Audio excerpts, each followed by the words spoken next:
Madame la Présidente, mes chers collègues, c'est avec émotion que je prends la parole pour la première fois dans cet hémicycle qui porte le beau nom Simone Veil sur un sujet qui me tient particulièrement à cœur, l'éthique en politique.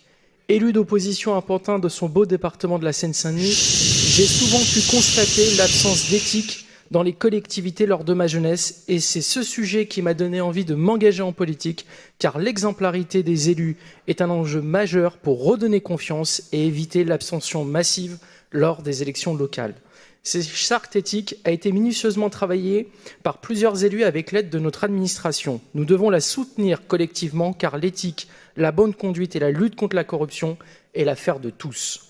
Peu d'élus d'une envergure nationale assument de se saisir de cette question, à l'exception près de notre présidente Valérie Pécresse, qui a décidé de faire de la transparence sa marque de fabrique avec l'idée de mettre fin à la gabegie et cet hémicycle en est l'exemple parfait, car venir en Seine-Saint-Denis et quitter les beaux quartiers au cœur de la capitale, c'est montrer l'exemple et permettre de ne pas augmenter les impôts des franciliens.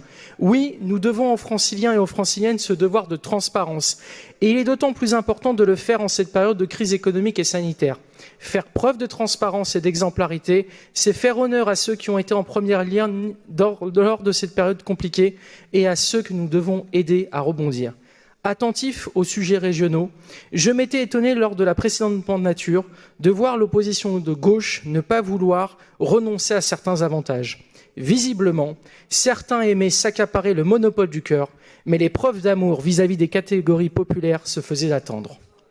J'espère que tous les élus de gauche de cette nouvelle mandature vont, eux, s'engager sur la question de la transparence qui est nécessaire pour le bon fonctionnement de notre collectivité.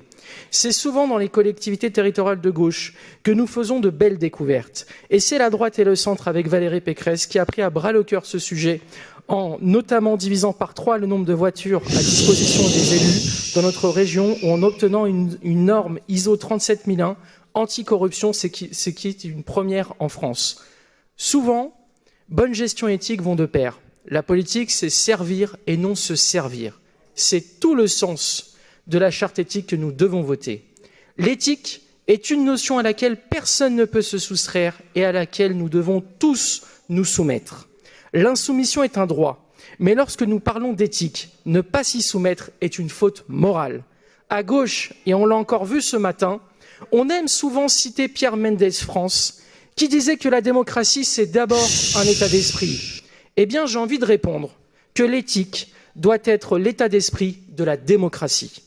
Vous l'avez compris, Madame la Présidente, le groupe Île-de-France Rassemblée vous accorde sa pleine confiance en ce qui concerne cette charte éthique et nous voterons, bien entendu, en faveur de ce rapport. Je vous remercie.